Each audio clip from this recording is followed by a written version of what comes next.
बिस्मिल्लाहिर्रहमानिर्रहीम। अस्सलाम वालेकुम डियर स्टूडेंट्स। आज का हमारा लेक्चर एक्सरसाइज 3.6 में क्लास 10 के मुतालिक है। इसी एक्सरसाइज के क्वेश्चन नंबर 2 का सेकंड पार्ट हमारे पास मौजूद है। जिस तरह हमने इस एक्सरसाइज के पिछले क्वेश्चंस किए थे, सेम उसी प्रोसेस से हमने ये वाला भी सॉल्व करना है। क्वेश्चन नंबर 1 में हमारे पास इस एक्सरसाइज के क्वेश्चन नंबर 1 में हमारे पास ये वाली वैल्यूज़ 2 थी, मगर यहाँ पर क्या है 3 है। सिर्फ इसका स्लाइड सा प्रोसेस बढ़ गया है, बकाया जो सॉल्व करने का तरीक़ेकार है वो वही पुराना है। तो स्टार्ट करते हैं। सबसे पहले यहाँ पर हम क्या लिखेंगे, सॉल्यूशन। सॉल्यूशन के बाद हमारे पास जो सवाल है वो क्या है, इस वाली वैल्यू से हम स्टार्ट करेंगे। क्या है, a upon B is equal to C upon D is equal to E upon क्या है, एफ है। हम क्या करेंगे, इन तमाम वैल्यू के किसके बराबर लेंगे, k के बराबर लेंगे। क्यों k के बराबर लिया, k मेथड से हम ये वाला एक्सरसाइज जो है वो सॉल्व करें, तो हमने k के बराबर लिया। अब क्या मकसद हुआ कि ये वाली वैल्यू भी k के बराबर है, ये वाली वैल्यू भी k के बराबर है और ये वाली वैल्यू भी k के बराबर। हमने तमाम को एक साथ k के बराबर लिया। अब हम क्या करेंगे, अलग अलग इनको k के बराबर लेंगे। क्या आएगा, a upon B is equal to k comma c upon d is equal to k, e upon f is equal to हमारे पास क्या है, क्या है। तमाम को हमने क्या किया, अलग अलग k के बराबर लिया। अब नेक्स्ट स्टेप में क्या होगा, यहाँ पर देखें ये जो b है वो a के साथ क्या हो रहा है, डिवाइड हो रहा है, तो इज़ इक्वल टू किस तरफ आके मल्टीप्लाई। सेम यही काम तमाम के साथ होगा। d जो है c के साथ डिवाइड हो रहा है, इज़ इक्वल टू किस तरफ आके मल्टीप्लाई होगा, ठीक है। f के साथ भी यही काम होगा। तो हमने क्या करवाना है, इनको मल्टीप्लाई करवाते हैं, देखते हैं किस फॉर्म में आए। a is equal to b और k, c is equal to d k, E is equal to F K. हमारे पास ये तमाम इसके बराबर है। अब यहाँ तक आने के बाद हम अपने सवाल की तरफ जाएंगे। सवाल के हमारे पास दो हिस्से हैं, इज़ इक्वल टू के इस तरफ वाला हिस्सा left hand side, is equal to के इस तरफ वाला हिस्सा सॉरी ये लेफ्ट हैंड साइड है, वो राइट हैंड साइड है। तो सबसे पहले हमने लेफ्ट हैंड साइड पर काम करना है। उसके लिए यहाँ पर मैं क्या लिखूँगा, left hand side. Left hand side की वैल्यू हमारे पास क्या है, यहाँ पर मैं लिखूँगा एक दफ़ा, a का स्क्वायर b माइनस सी का स्क्वायर डी माइनस ई का स्क्वायर एफ। ये हमारे पास ऊपर वाला हिस्सा हुआ। नीचे क्या है, एक बी का स्क्वायर माइनस सी डी का स्क्वायर माइनस ई एफ का स्क्वायर। तो नीचे हमारे पास वैल्यूज़ ये रही। अब यहाँ पर एक चीज़ देखने की ज़रूरत है, ए सी ई की वैल्यू हमारे पास मौजूद है, नीचे भी ए सी ई। तो हम क्या करेंगे, ए सी ए की जगह इन तमाम वैल्यूज़ को उठा के हमने यहाँ पर पुट करना है। तो काफ़ी आसान है, हम पुट करेंगे यहाँ पर। ए की जगह क्या लिखेंगे, उसकी वैल्यू क्या है, बी और के, ठीक है। ए के ऊपर स्क्वायर था तो हम इसकी वैल्यू के ऊपर भी स्क्वायर लगा देंगे। आगे क्या है हमारे पास, बी। आगे चलते हैं, माइनस सी की वैल्यू हमारे पास क्या है, डी के है, ठीक है। सी की वैल्यू क्या है, डी और के। इसके ऊपर हम क्या कर देंगे, स्क्वायर लगा देंगे। स्क्वायर क्यों लगाया, क्योंकि सी के ऊपर स्क्वायर था, डी लगा देंगे। आगे चलते हैं, माइनस ई की वैल्यू हमारे पास क्या है, एफ के ऊपर क्या लगा दिया, स्क्वायर, और हमारे पास क्या था, एफ था। नीचे चलते हैं, ऊपर तमाम वैल्यूज़ कंप्लीट हुई। अब नीचे भी हमारे पास यही आ रहा है, ए की जगह हम क्या लिखेंगे, ए की जगह उसकी वैल्यू लिखेंगे, वो हमारे पास क्या है, बी और के। साथ में हमारे पास क्या है, बी का स्क्वायर है। मैंने डॉट करके लगाया, ब्रैकेट भी लगा सकते हैं आप, डॉट भी लगा सकते हैं, मैं ब्रैकेट लगा देता हूँ, ठीक है, ताकि आपको कन्फ्यूजन ना रहे।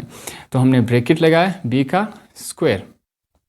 आगे चलते हैं, माइनस सी की वैल्यू हमारे पास क्या है, डी के, ठीक है। सी की वैल्यू हमारे पास ये है, और साथ में क्या था हमारे पास, डी का स्क्वायर है, डी का स्क्वायर। आगे चलते हैं, माइनस ई की वैल्यू हमारे पास क्या है, एफ और के है, ठीक है। साथ में क्या है हमारे पास, एफ का स्क्वायर। तो तमाम वैल्यूज़ की जगह हमने उसकी वैल्यूज़ लिख दी। हमारे पास ये इस फॉर्म में है। अब आगे चलते हैं, इन ब्रैकेट्स को ख़त्म करते हैं। अब यहाँ पर देखिए, ये जो स्क्वायर है वो इन दोनों का है, ठीक है। हमने एक साथ लिखा था, अब अलग अलग करके लिखते हैं। क्या बनेगा हमारे पास, बी का स्क्वायर के का square dot B minus D का स्क्वायर के का स्क्वायर माइनस, सॉरी डॉट है ये, ठीक है। डॉट का मतलब क्या हो रहा है, मल्टीप्लाई हो रहा है, डॉट डी का स्क्वायर माइनस एफ का स्क्वायर के का स्क्वायर डॉट एफ का स्क्वायर। अब नीचे चलते हैं, नीचे वैल्यूज़ हमारे पास किस फॉर्म में आई। नीचे हमारे पास क्या है, बी के डॉट बी का स्क्वायर। आगे चलते हैं, माइनस डी के डॉट डी का स्क्वायर माइनस एफ के डॉट एफ का स्क्वायर। नीचे वैल्यू हमारे पास ये रहे। अब यहाँ पर देखें ये आगे भी सॉल्व हो रहा है, किस फॉर्म में सॉल्व हो रहा है अभी देखते हैं। यहाँ पर देखें b का स्क्वायर ये है और b एक ये है, 2 और 1 कितने हुए, b का क्यूब। तो हम लिखेंगे इसको b का क्यूब k का स्क्वायर, ठीक है।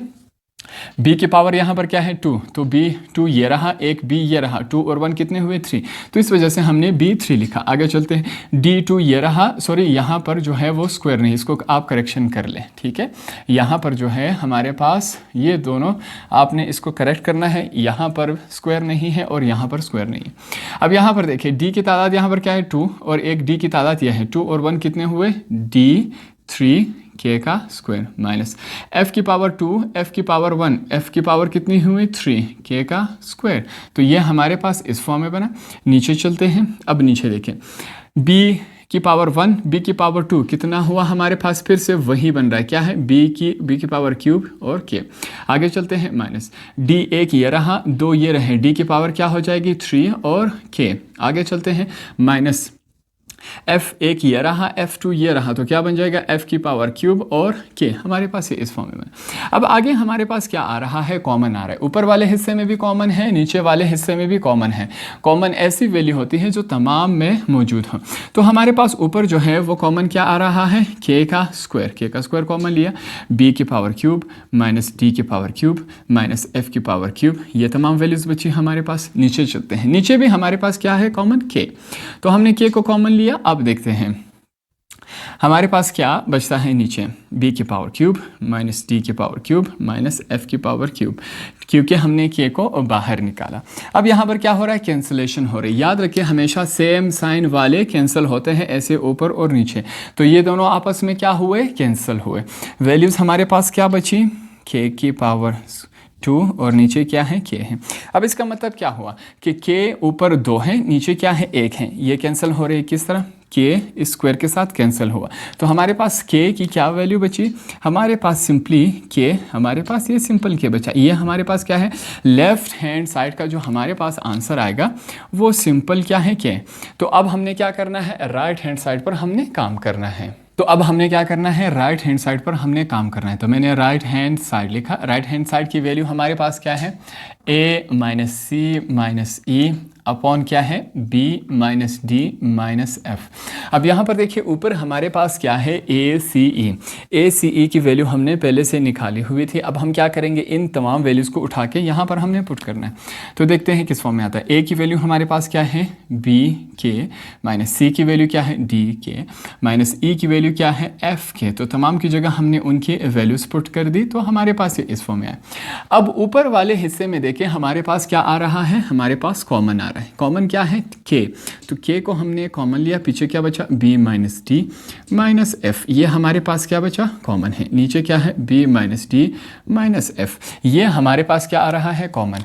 अब यहाँ पर कैंसिलेशन हो रही, ये इसके साथ कैंसिल हुआ, ये इसके साथ कैंसिल हुआ, तो फाइनल हमारे पास क्या बचा, राइट हैंड साइड जो है हमारे पास क्या आया, k आया। तो दोनों साइड्स को जब हमने फाइंड आउट किया, दोनों साइड्स के आंसर क्या आए, बराबर। लेफ्ट हैंड साइड का आंसर बराबर आया, राइट हैंड साइड के बराबर आया। लेफ्ट हैंड साइड का आंसर भी क्या था, राइट हैंड साइड का आंसर भी क्या था, क्या था। तो इस तरह हमारा एक्सरसाइज 3.6 का क्वेश्चन नंबर 2 का पार्ट सेकंड भी कंप्लीट हुआ।